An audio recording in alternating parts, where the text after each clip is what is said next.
You have plenty of brands that sell, frankly, garbage. I don't need to name anyone's names. Every category has this, but the amount of ads and the marketing and the colors and the design and all the stuff they have is just so well done that people buy it anyway, even though it sucks. Both of those are ways to succeed to a certain extent, but I think the best combination is when you have the kick-ass product and the kick-ass marketing.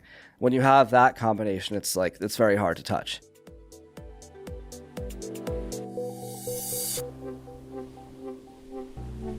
On today's episode of the Farryn podcast, we are joined by Stephen Rofrano. Stephen is the CEO of Ancient Crunch, the viral tortilla chips cooked in grass-fed beef tallow and a driving force in the seed oil-free movement, reshaping how we think about modern food. Rooted in his own health journey and a deep respect for ancestral wisdom, Stephen left a career in big tech to prove that American snack food could be both delicious and deeply nourishing. What started with one chip made with simple, intentional ingredients has grown into a broader mission to rebuild America's pantry with real ingredients and uncompromising standards. Ancient Crunch is a brand born from principle, one that challenges food norms, prioritizes transparency, and invites its community to rethink everything we've been told about healthy. Today, we will dig in with Stephen both into the food system, the opportunity that Ancient Crunch has in front of them, and why he believes marketing actually really works. Welcome, Stephen, to the Farryn podcast. You just pressed record. Yes, that is like our motto. So, thank you for coming and officially welcome to the Farryn podcast. Thank you. Yeah, you were just telling us how you live kind of between the city and the factory. So tell me a little bit more about the factory. Yeah, so the factory, when we first started, a lot of people don't necessarily know this about like the CPG products they buy, but there's thousands of brands on the shelf, but maybe a couple handfuls of actual manufacturers. Mm-hmm. So you get the better, great value product from Walmart, or you get the Lay's chip from, it's the brand of Lay's, or you get the Doritos or whatever. A lot of those are made at the same factory. Mm-hmm. And the factory just slaps someone else's label on it and call it a day. And there you go. And so because what we did at the time and still is so innovative, there was no factory that we could just call up and be like, hey, fry our chips in beef tallow. Yep. So we had to start making it ourselves. And we started out this little tiny commissary kitchen, because you have to make food in a commercial kitchen. It was like 300 square feet, like sweating hard. In the city? No, this is in New Jersey. Okay, New Jersey. Close to where I grew up. Yeah. Absolutely horrible. And that lasted about 3 months until we found this old office building that was empty. And of course, office buildings have like these cafeterias, big, wide kitchens, wide hoods, like a lot of equipment that you need. And so we just rented that and have been cooking out of that kitchen ever since. Wow. Yeah. And so now that's used as how you're producing all of your products. That's our factory. That's your factory. It's like the first floor is 30,000 square feet. We've slowly because no one was in the building, so we kept renting additional rooms and saying, hey, landlord, every 2 months, can we get more space? And of course, he's happy to rent it to us. And so now it's way too small. When you first started, started in the CPG space and building your company, did you know you were going to vertically integrate in that way? Or was it something that really came out of more a necessity later down the line? I would say it came out of necessity. When we first started, none of us were in the CPG world. And so we just had a friend of a friend who was a CPG startup consultant. So we called him up and we're like, okay, we want to make this ready, set, go. Like, what do we do? Tell us what to do. And he did a little research. And he's the one that came back to us and said, if you want to make it with these ingredients, no shot. And so I'm like, well, obviously it can be made, just not by someone else. So then we had to do it. That's how it happened. Yeah. Cool. Obviously, we're starting out by just talking about how you're building the CPG brand. You vertically integrated with your factory. So let's take a little bit of a step back. Sure. And just tell us kind of like the initial story and impetus for how you built the company, why you built the company. Right. So when I was a freshman in college, up until that point, someone else cooked everything that I'd eaten. And so having to fend for myself and feed myself for the first time as a 19-year-old, I didn't really know where to start. And so I was Googling how to cook, recipes, called my mom, how do you make this, whatever.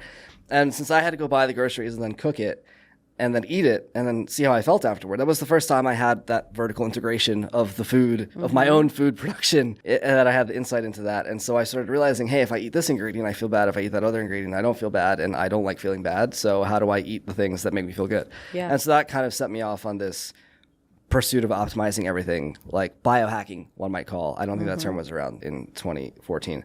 But so that sort of set me off on this health thing. And then over the years, I went back to school and finished my studies and then got a job. And throughout this entire time, I was brewing kombucha or making sourdough bread or sprouting broccoli seeds or whatever the rage was that I was discovering. And at some point, seed oils came up. I think this was around 2021, I want to say. That was like seed oil summer when it sort of first caught a little bit of a tailwind there. And up until that point, I learned all this stuff, and I would annoy my friends and family about it. And like, hey, you should really be eating this, and no, you should really be eating that. I decided to start talking about this on social media. And so I made a TikTok called Really Tan Man. Began talking about how good the sunlight was for you and why you should eat seed oils and all these things. So I had a bit of like a social media following at this time when the idea for MASA came up. And that was the platform for which I could launch it. When you decided to sort of make that leap and take that step, what was the first thing that you did? Like, to become this entrepreneur, right? More than I think just a spokesperson.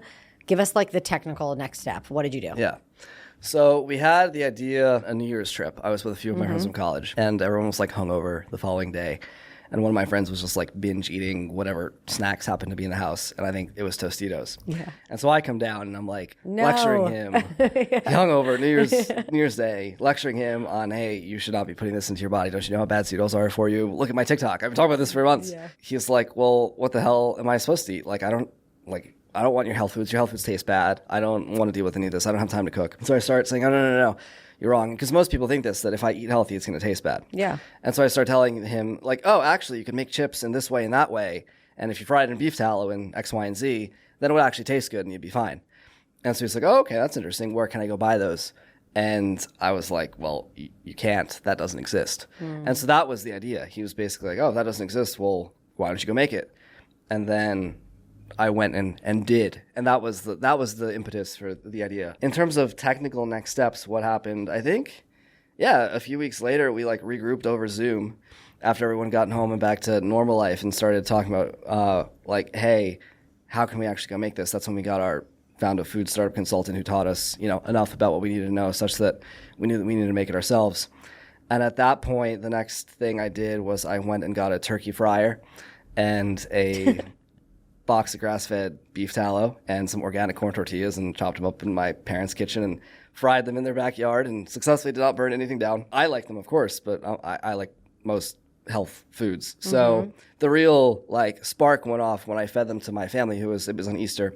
And so my extended family was there and I had them try them and they really liked them, which was cool because my family will always give me crap about like eating veal heart or lamb testicles or whatever weird health crazy things that I would eat. And so the fact that they would eat them and they liked them and it was tasty enough for them but healthy enough for me was a real shocker, because up until that point, most people, especially them, they're like, oh, if it's going to be healthy and Steven likes it, it's going to taste bad. And so I'm not going to like it. And that's when we decided to really take things seriously, because that's kind of the holy grail, right? Yeah. If you can have a food that matches the health people requirements for health and the taste people requirements for taste, no one doesn't want that. Everyone wants this. Yeah. If you go to the health section of a grocery store today, a lot of the snacks you'll find, they don't taste very good.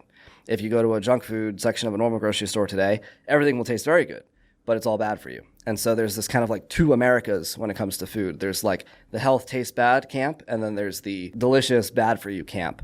And so by bridging that, that's like a very unique like product characteristic. So I think from there we decided, okay, we realized we were gonna have to make it ourselves.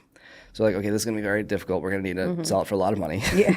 Because we have to pay for all the people involved in literally manually frying these things, which is a very work intensive process.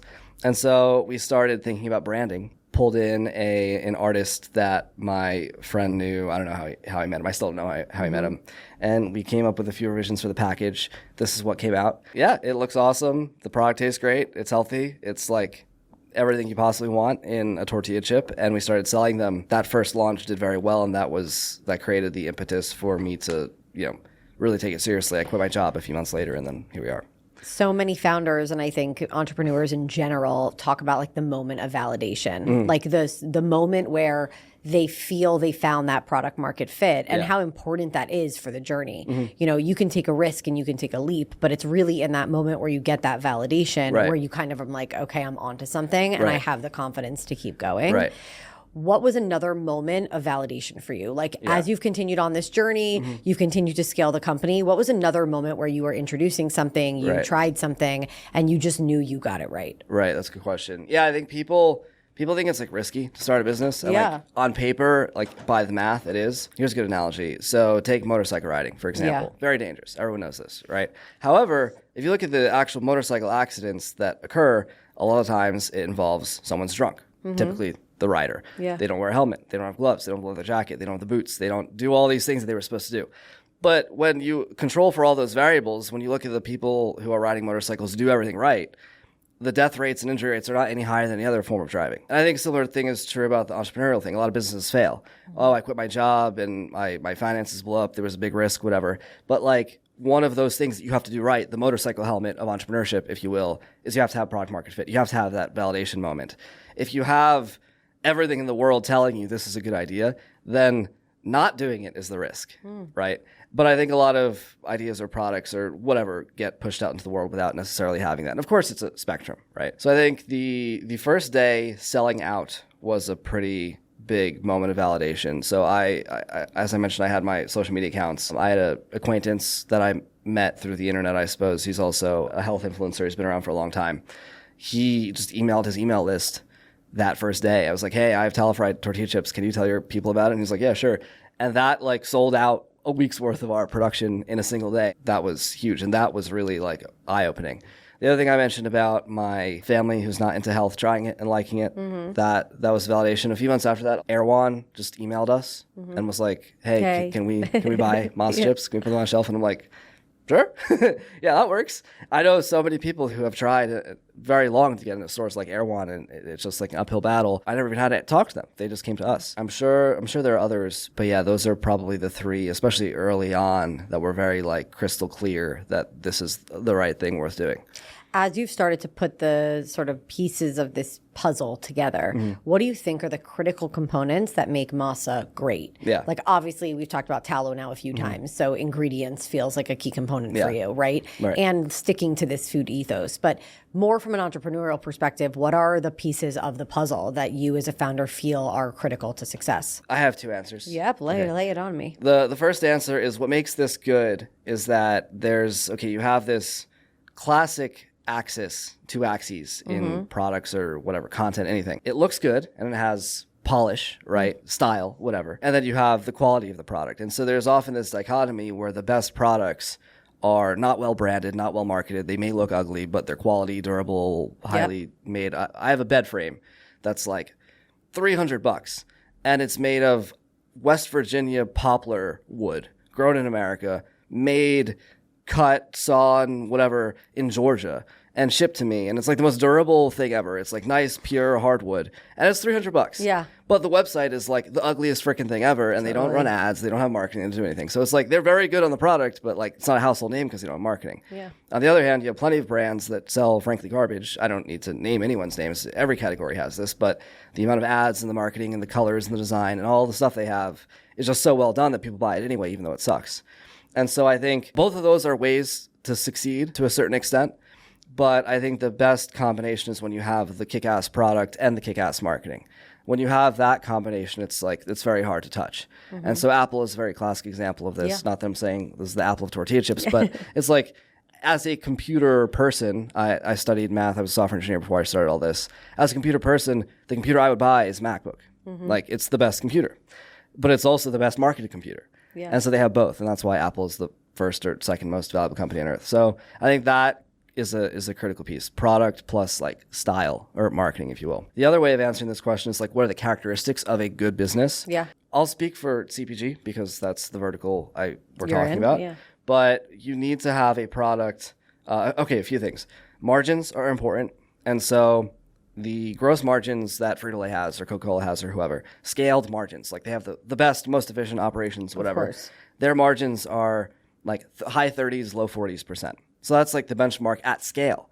But if you're smaller than that, and a lot of brands make this mistake, is they'll say, I'm going to get 40% margins today. Now, because I'm small and that's what they do. They do that because they have very efficient OpEx. But like OpEx comes out of your gross profit. And so if you're small, even if your margins are good, your gross profit's going to be small. And so you need to have higher margins, and that can come down as your OpEx scales.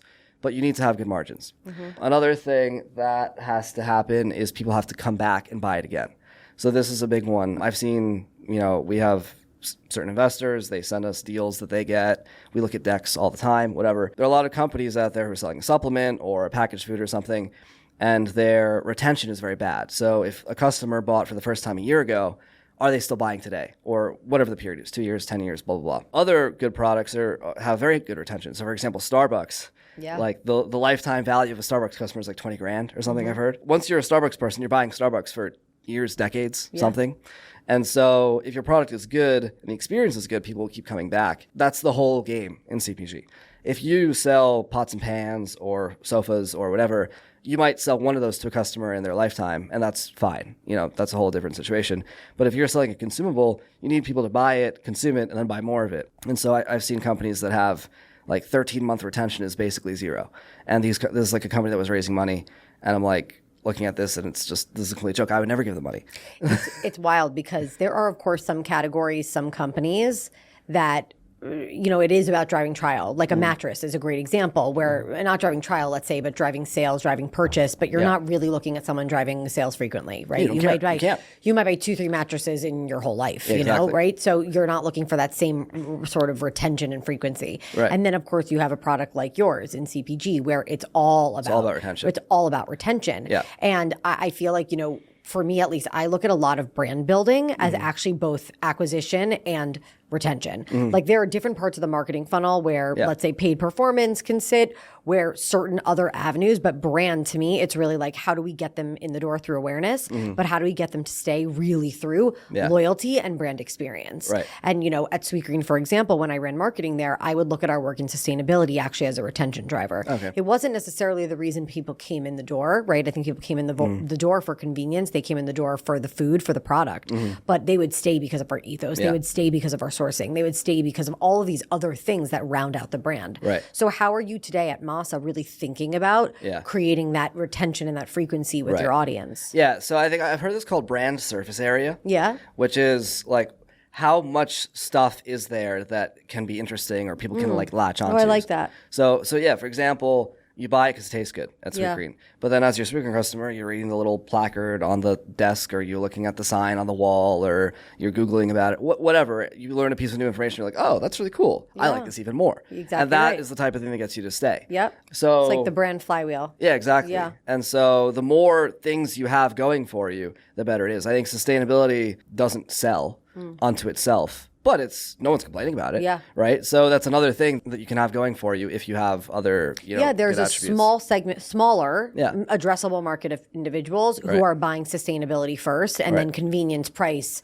taste, all these other things second. Yeah. Right. But that's very not most smaller people. market. Yeah. Right. Most people are looking at, and the truth is we're humans. And I think humans are going to look at first and foremost what's most beneficial to them. Yeah. So I might care about the world, but of course I also care about myself and my kids, or I don't have kids yet, but you get my point. Like family, whatever it might be, that are the more personal individual things. We're selfish by nature. And so you have to think about, I think in particular, brands that are tackling the food system, environmental issues, whatever it might be, you have to think about and use this sort of psychology of your consumer to really say, what do they care most about? Right. Yeah. Your cause is a bonus. You're 100%. It's not. It can't be the mission if you're trying to sell products. If you're a nonprofit, do your thing. Yeah. But if you're trying to sell products, you need to have a value prop for the customer. Yeah. And the cause, like, while nice, comes secondary. Yeah. And so I think Allbirds had this problem where it's like, we have sustainable shoes, but their shoes fell apart after like 6 weeks or something, and then no one wanted to buy the shoes because exactly right. Like, okay, that's sustainable, great, but I need to wear something on my feet, and this is breaking. For us, I think, the biggest driver is like, you eat chips, and then you eat them, and then you need to eat more of them, so you can eat more of them, right? People eat 3 times a day. It's a really addictive category. Right, so it's an inherently addictive category, not in even like the, dopamine or whatever sense. It's like, if you find something you like, you're going to be eating it a lot because you eat a lot. Yeah. And so I think we have a leg up just on that. But in terms of taste, for example, there's like a depth to the crunch and the experience and whatever, where it's like, if I get you to eat 4 or 5 bags of these things, you're not going to want to eat another chip, at least another tortilla chip. Let's eat one right now. Yeah. Okay, keep going. I'm listening. There you go. Distracted by the chip. Yeah. So if I eat a bunch of them, you're not going to want to eat others because they rewire your standard for how good a snack could be. Okay, right? I'm going to do a crunch test. Oh, yeah. Oh, nice. That's good. There we go. Oh, yeah. Well, so Honestly, I was waiting to open that all day. Sorry, I can't hear the crunch. Oh, I was waiting to open that all day. There you go. Mm-hmm. Yeah, so if you're used to like a thin, breakable, not very flavorful chip or something, this is better. Yeah. Sturdier, blah, blah, blah. So it does what you expect out of a chip better than any other chip. And that's like, I guess, point one. Like, I don't have to tell you that. It's not like I can send email marketing or run an ad or do a thing. It's like that's something you experience and you see for yourself. Yeah, you see it for yourself. You taste it for yourself. Yeah. So then you come back. But there's a lot of things. So that's point number one. But maybe our cause, right? You can say, oh, there's no seed oil, so that's a benefit, right? You can learn seed oils are bad for me. If I eat this, I don't have that problem. So that's good. Another reason to keep buying this. And then you might also learn, well, not only are seed oils bad, but tallow is actually very good. Yeah. Oh, it's cooking tallow, even more of a reason. You might learn about the fact that the corn's organic. And then you realize that like 93% of the corn grown in the U.S. is like GMO, not organic, and full of poisonous pesticides like glyphosate and atrazine and other things. And then you say, oh, even better, I'm not giving myself pesticide exposure. And then, you might also learn, and when I say you might also learn, it's like some combination of reading the package, cereal box style. You're looking at it over 5 or 6 bags. You finally read the whole back of it, our emails that we send or whatever. So you're learning about these things. You might learn that all of the seasonings we use are like hyper-natural, organic, niche, artisanal things from Vietnam or Guatemala or whatever it is. And you're like, oh, the flavorings and all the other snacks that I like are red 40 and citric acid. I don't want that. Even better, I get good seasonings here. And then you can learn about the nixtamalized corn and figure out that, oh, when corn is processed in the traditional way, which we do, it's more digestible and better for you. There's all these different like surface area pieces that you can come and like learn about. And every time you understand one and intuit one, it strengthens your perception of the brand internally. You might also learn, you might listen to this podcast and you might hear, oh, we manufacture ourselves and no one else manufactures their stuff. Like that's crazy. Like I want to buy from a brand that actually does the thing that they're selling. But I think the mechanisms of this, it's all probably the packaging and emails mostly. I mean, we have our Instagram posts. We don't really have a blog. But yeah, I think most people are learning about this from the packaging itself and the and like email. You talked a little bit about sort of like the ethos came first and the product in a way came second, right? You were exploring health and sort of health consciousness in some capacity on your own and trying all these things, from kombucha to broccoli sprouts and this idea of eating healthier and being more mindful came into your purview, if you will. And then the product came second.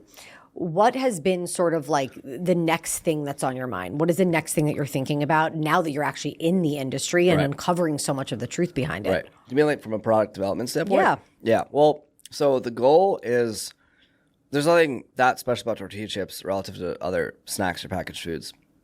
It just happened to be what we started with because of the story I mentioned. Like, okay, tortilla chips, that's it. A lot of Americans are addicted to the entire center aisle of the grocery store. Mm-hmm.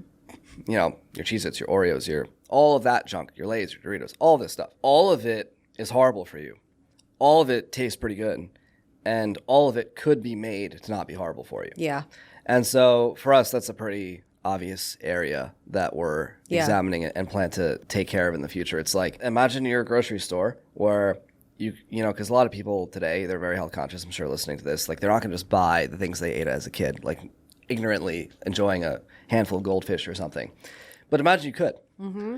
And not in a sense of, there's a lot of health products that are like, taste just like the real thing. It's a keto cookie. It does not taste like the real thing. Right. No keto cookie, no offense to keto cookies, it has never tasted like the real thing. If you want to eat it, go ahead, do your thing, but it is a lie to everyone that when you have a keto cookie and you're marketing that tastes like the real thing, you're lying to yourself and you're lying to your customers. It's just not true. And that goes for a lot of things. That doesn't apply to this, not because we found the way to make the keto cookie that tastes good. It's just actually made the way it's supposed to be, right? There's a very big difference between making a cookie the way it's supposed to be made versus making a like healthy alternative Well, cookie. what is a cookie? How is a cookie supposed to be made? Yeah, so if I were to make a cookie, I would take the wheat that I grew, or that grew probably somewhere locally to me, Yeah. that was non-GMO and non-hybridized and non-pesticided and all that stuff. I would go and mill it. And so the thing about, you grind the wheat into flour. The thing about the modern flour supply chain is that that process takes place very distant in time from when it's turned into food. So you go buy flour on the shelf, it was like a wheat berry, I don't know, a year ago. At any point prior to the Industrial Revolution, that would have been turned into flour maybe a few weeks ago max, right? There was the last name Miller. That's a very common last name. Yeah. That was a job Yeah. throughout like basically all human history, where you owned a mill and people came to you and brought you their wheat, and then you turned it into flour for them, and they would come to you like every week, and then you'd come home and now you have a week's worth of flour. So I would take freshly milled flour. You'd use probably butter, grass-fed butter, no weird oils. It's flour, butter, I think eggs, right? You got your pasteurized eggs, organic regenerative cane sugar or something. Throw it together with some chocolate chips with a similarly prodigious ingredient profile. Throw it together in the right ratios, and then you have the best cookie possible. Importantly, it's not an alternative cookie. It's not a cassava cookie or like a monk fruit cookie or like a tiger nut or whatever people are using these days. It's like, that's a cookie. Yeah. Right? I'm not saying you can't make a good dessert with tiger nuts or cassava. I'm sure wherever the cultures who first invented cassava and tiger nuts have their own versions of desserts that taste good. But cookies are made of wheat.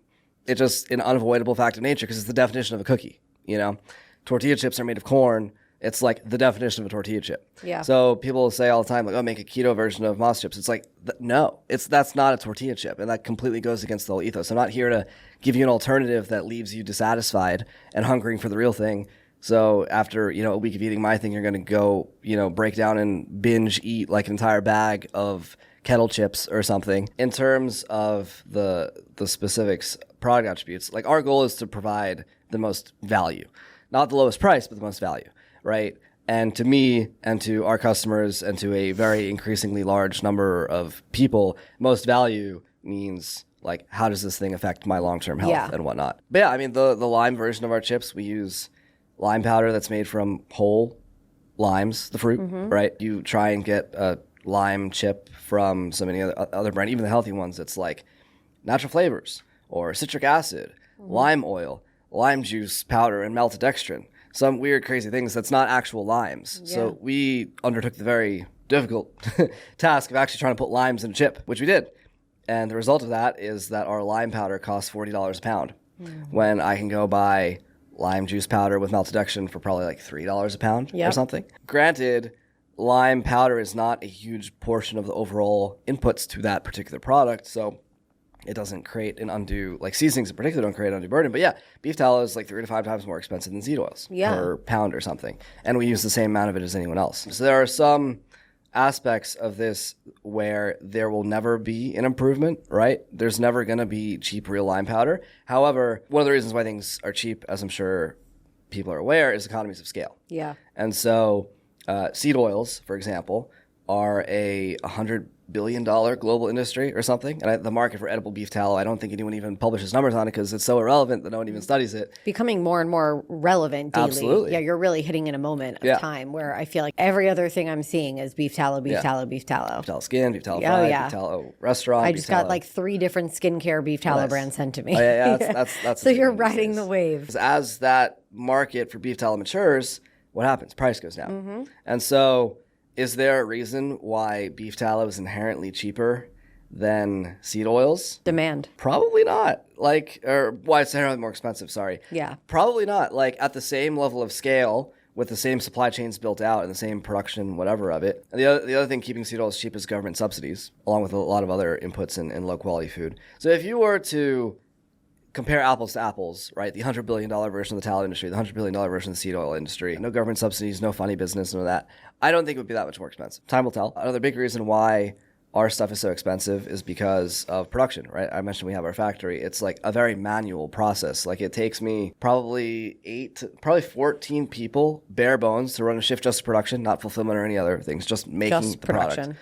14 people to do a shift of our production. If you would look at like a Tostitos factory, for example, they would probably have 8 people making 10 to 100 times the amount of chips that we're making. So that's just astronomical. And that's an issue of equipment. And so we could buy that equipment, we could run our ingredients in that equipment, and then we'd have lower labor costs. So there's a lot of room for improvement on that side of things. Right, which is, you know, the goal in terms of when you start to scale and take on investors and continue to just grow exactly. the But then again, it's exactly the same thing. It's economies of scale. Yeah. The more chips we sell, the cheaper they can be made. Yeah. That's true of literally anything, I think. Yeah, there's a lot of room for improvement, I think. Yeah, ultimately, it will never be as cheap. But I think ultimately you'll be able to see stuff on shelf that's close enough that the decision is just like obvious. Part of it is the goal that MASA is really helping to lead the change. Yeah. The other part of it is you're still a young company, a really young organization that is learning and growing and evolving with your customers. And I think hopefully the culture and the cultural trends that we're seeing that will continue to just create that demand. Yeah. Something you said that I think is just really interesting to think about and very powerful for anyone out there building a brand is like, it's okay to not answer to everyone, right? The price value, what you had said earlier is if you want to go and buy something cheap, buy something cheap. But for us, for you, for MASA, what you're really looking to do is speak to the audience that is going to put and prioritize their health first. Right. They still want the taste and they still want the convenience and they still want, you know, maybe the great packaging even and the great story and all of the surface area. But at the end of the day, they're probably prioritizing health and feeling good, both in the long term, like you mentioned, but even in the short term. So it's really about finding that tribe, which I think MASA has done you know, so well. So we've, to date, I think about 100,000 people have tried MASA. Yeah. Whether we sold to them online or they bought on Amazon or it was in a grocery store, about 100,000 people have tried MASA. And we make 300,000 bags a month, which sounds like a lot. Oh, big numbers. What is the population of America? Like 400 million people? You got a long way to go. Frito-Lay made 1 billion bags a month or a year, I don't even know, with a B, right? They're putting out bags with B in the number. The amount of room to scale is absolutely insane. And so you think, oh, I'm only going to have 1% of people. 1% of people is like 3 million it's people. It's a lot of people. 3-4 million people. It's a lot of freaking people. Yeah. You know? So if your thing is even only for the 1%, which hopefully our products will ultimately for more not than be, that, we'll expand beyond that. Even if we tap out at 1%, that's still huge. You're like, we're good there. We're good. You know, you come in with so much knowledge to this category because of your own personal passion. But what has been sort of the most surprising thing that you've learned along the way? And I would say what's been surprising about building a brand? Interesting. I think my answer is the second question. So marketing works. Oh my goodness. Yeah. Marketing works. Wow. Please, repeat that one more time. Marketing works. They are not the useless people hanging around like posting TikTok videos at the office. I think it's the first time anyone said that to me in my whole life. That being said, it does work, by the way. There's plenty of bad marketing and bad marketers. Yeah. So I'm not excusing. I'm sure there are lazy people who are working marketing that don't do marketing, but whatever. Marketing does work, and it has this reputation for like the thing that we don't care about, and it's like marketing is kind of the only thing you need to care about. Yeah. Because marketing is the only way you can grow. And if not everyone has to grow, not every business has to grow, not every business is able to or meant to or whatever. Totally fine to just like make your thing and sell it at a farmer's market and like that's cool. Your life will be far less stressful than mine and you should totally do that. However, if the goal is to make something big, you need marketing in order to do it. One of the interesting things is like people often want to spend less on marketing. I actually have to find ways to spend more on marketing. And this problem is not a huge problem for us at our scale. There are plenty of people spending way more on Facebook ads a month or whatever. But at a certain point, it's like, I feel for, Coca-Cola, let's say. I'm not talking about their products, it's poison, whatever. We don't need to get into that. If you have several $1 billion a year in product you have to go move, and you have to deploy several $1 billion a year in marketing, that's really freaking hard. A Super Bowl ad is $8 million, which sounds expensive, but against an annual budget of like $2 billion or whatever it is, it's nothing. It's like you would love if there were 10 Super Bowls you could spend on a Super Bowl ad or 10 Super Bowls for which you could buy a Super Bowl ad. So podcasts and everything, we've been getting into podcast ads recently. That's actually really challenging because the top podcasts, view counts, whatever, a podcast ad buy costs somewhere on the order of $100,000. Obviously, some people are super famous and charge maybe a little more, but whatever. But there's only a handful of people who have podcasts that are that big that can charge that much money. And if podcasts are a good channel for us, which they're demonstrating to be, not every podcast, of course, is good. At some point, I will be buying ads on all the podcasts that could possibly work for us, and I won't be able to buy more, and I'll be sad because I can't spend more on marketing on podcasts. And then I have to go find some other way to spend money on marketing. How do you decide if something's on brand for MASA or not on brand? Like you're sitting here and saying, I love to deploy money. I want to spend. I'm spending on marketing and it's working. Right. How do you know if it's on or off brand? When you say on or off brand, do you mean like, will it work and make me money, or will it like make us look bad? Because those are different things. I think you could answer the question in either way. Yeah. In terms of like, will it make me look bad? I think if the audience wants to buy the thing, kind of by definition, it's the right audience. Yeah.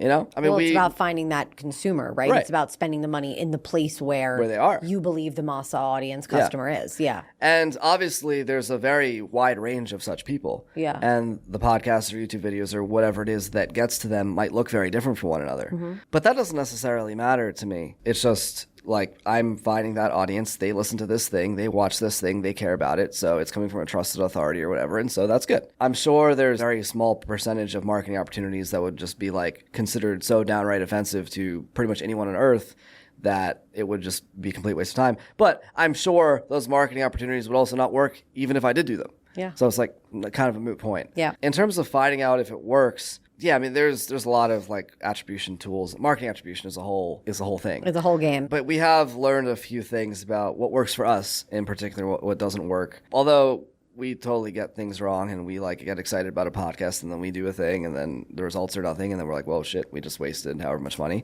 Let's not do that again. But I think that's, the summary is that if the marketing works, it's pretty much definitionally a good idea.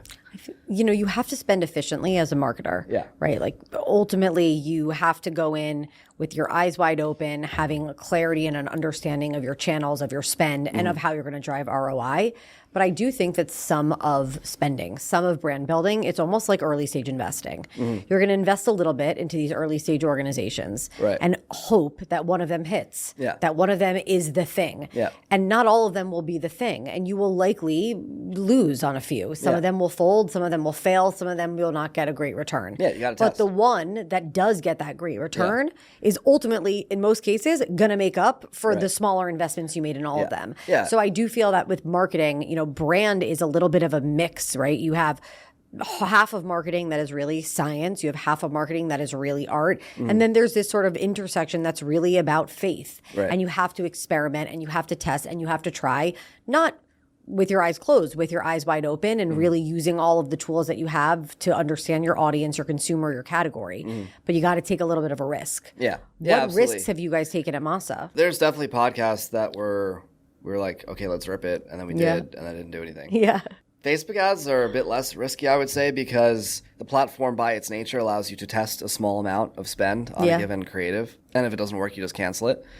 I think the most money we've wasted on marketing has been in the realm of podcasts and influencer partnerships. That's not to say it's a complete waste. It's just, what is the time horizon for measuring the return? I think this is an important thing. So we think about, like, we had the opportunity to sponsor some party at some prominent entertainment event recently.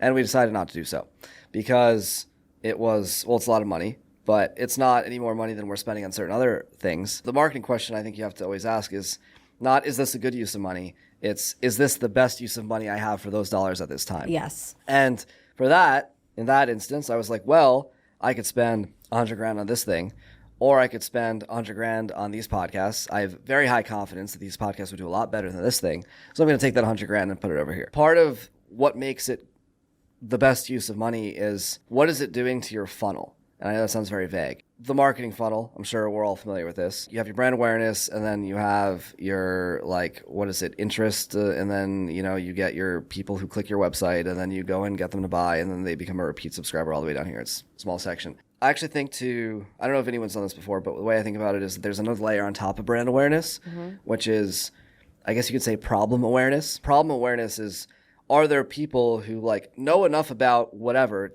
that if they heard about your brand, it would make sense for them. Like seed oils or a problem. Seed oils or tallow or organic food or whatever in this instance. There are plenty of people that I could tell them not only the brand name MASA, but also tallow fried tortilla chips, and it would be like, they'd have no idea what that means. Yeah. Those are people that I would like to have be customers one day.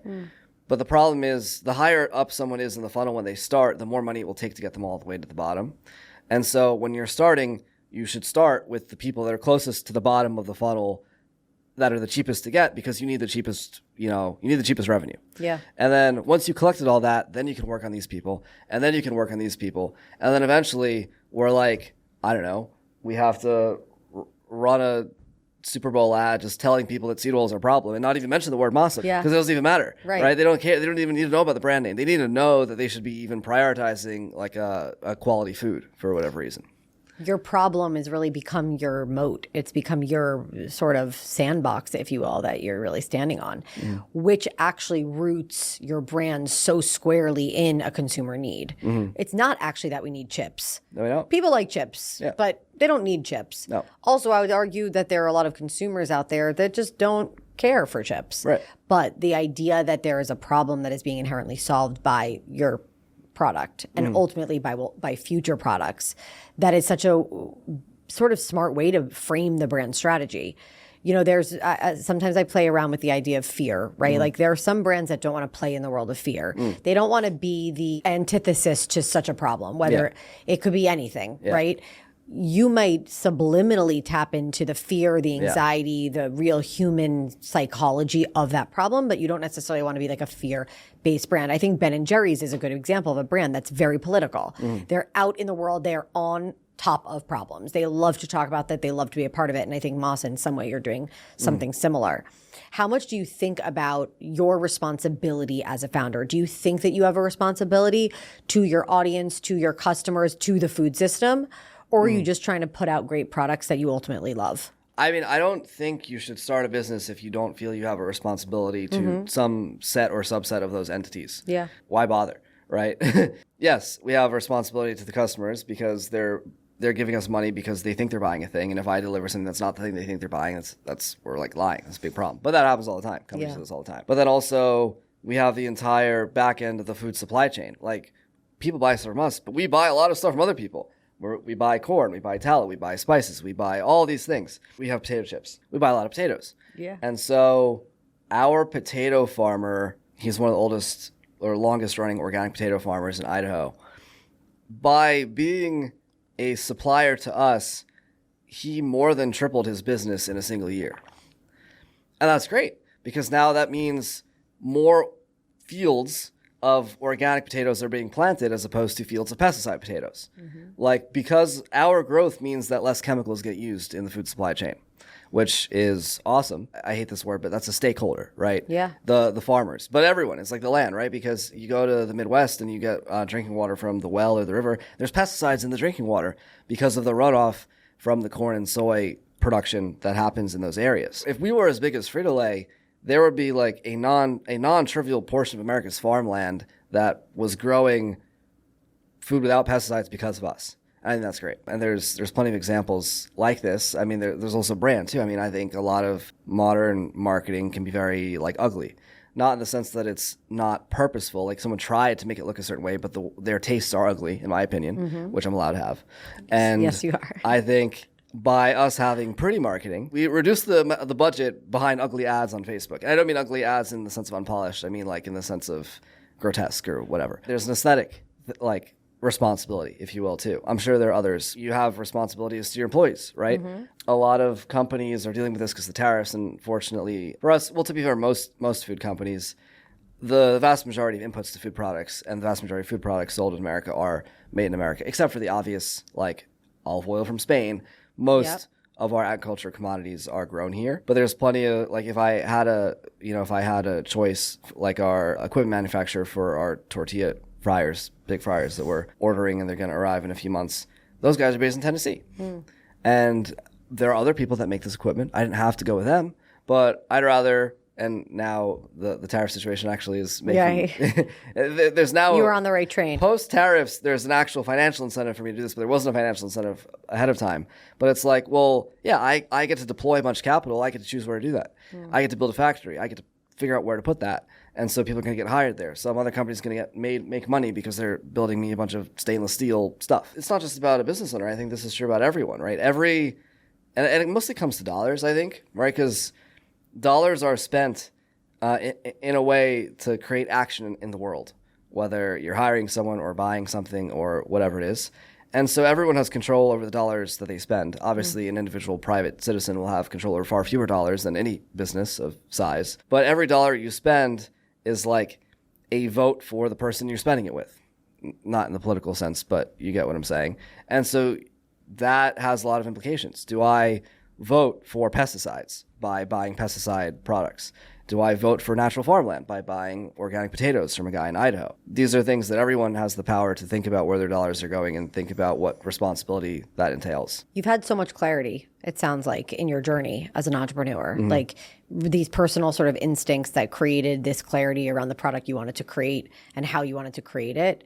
Has there been moments of roadblocks? Have there been obstacles in your journey as an entrepreneur? Yeah, there have been obstacles. The day after I got married, we didn't go on our honeymoon for a few days after we got married. We were hanging out at my parents' house, which, as maybe previously alluded to, is nearby the factory. And we get a call from the cleaning crew who's there on, I guess it was a Sunday. We got married on a Saturday. Oh, there's like bugs in the kitchen. And I'm like, what bugs? Why are there bugs? And they sent us a picture and it looks like a little larva of something on the floor. And backstory is that it was raining for like weeks before that. And it was unseasonable rain. And so the floor drains all the plumbing because the water's in the dirt, and something about it causes the water to go up. And the bugs that are all the way deep in the pipes that you never see somehow come to the surface.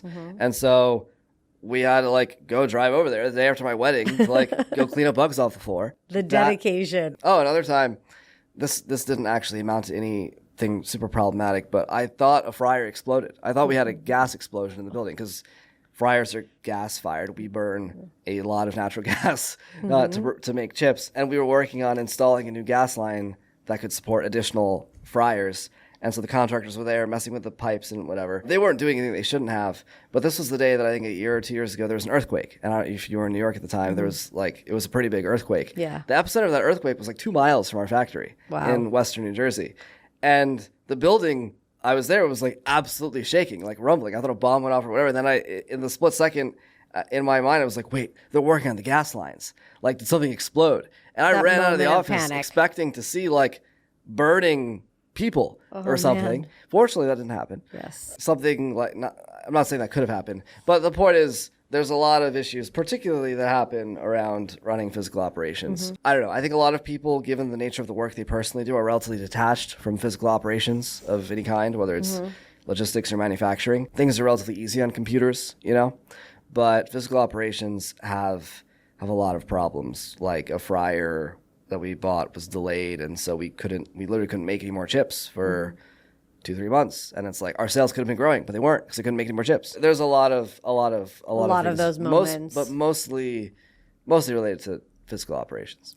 Yeah, you're on your way. You're on your journey. What do you think now that you're in it are the most important qualities in being a founder and a leader? Like, what do you think it takes to be a good one? A big thing that I believe, I don't think everyone agrees with this, but I think that in order to be the boss of someone doing something, you have to be able to do that thing yourself. That doesn't mean you have to be an expert at the thing, and hopefully you hire someone who's better than you at that particular thing, but you have to be good enough at that particular thing. Well said. And so at some point, I was running the Facebook ads. At some point, I made Facebook ads. I'm in there in Canva or Illustrator or whatever. We have emails. I wrote emails at some point. I fried chips. The first chips that were ever fried were fried by me personally. I can't really think of a function that we have that I haven't done at least at some, very elementary level for some amount of time. And I think that's important because two things. I think it makes the people that you then hire to do the work much more comfortable and like they respect working for you more because they know that you could do it. Obviously, you're not going to do it all because you don't have time, but you could. And the other thing is you're better able to give instruction, make judgments, and like critically examine performance or whatever when you've done it yourself. So when our media buyers tell me, something about the ad account, I know enough to know what they're talking about. And then we talk to them because we have an agency, and they're always like, yeah, other brands that we work for, they don't know anything about anything. So it's like very frustrating trying as the agency trying to work with them to explain to them the things they need to know. So, right, because you have to understand the constraints of the situation. You got to be dangerous enough at a lot. Yeah, 100%. And that's always kind of been my thing. I've been very sort of well-rounded. I'm not like, I wouldn't call myself like an expert at any particular thing, honestly, but I am good enough and smart enough to be able to be good enough at most things. Yeah. And I think that's very important. And what else do you need to do? I think you have to be willing to, I guess this is partly a byproduct of this, but you have to be willing to learn stuff, right? There's a lot of people who are like product-oriented founders. They want to make their thing, but they refuse to learn marketing. Yeah. I think maybe there's some self-doubt about like, oh, I'll fail if I try. You have to be able to do it because, like I said in the first point, you need to be able to do everything. And a good business requires everything. I think ultimately, your story is such a fun one because it's really about how am I solving a problem? How am I bringing my personal passion to that problem, to solving it in a way that is both meaningful to me, but also to everyone out there that is craving this same, that is demanding the same thing. And really just about being resourceful, finding your own way, navigating the challenge of building sort of something that doesn't exist, which, we talked a lot about the vertical integration. It's the entrepreneurial story, sort of like at its best. If I'm taking anything away from this, it's definitely like, how do you go against the grain, but also take risks and be smart while doing it. So really awesome. Yeah. Cool. Yeah, Thank you so risks. much. Yeah, measured thanks risks. for having me. Yeah. Measured risks and really good chips. Yeah. Yeah, that's the game. That's it. That's yeah. wrap. Thank you so much, Stephen. Thanks. Yeah. Thanks for tuning in to this episode of the Farryn podcast. If you loved this episode, learned something new, or made you think differently, please be sure to subscribe on YouTube, Spotify, Apple Podcasts, or anywhere you get your podcasts. See you next time.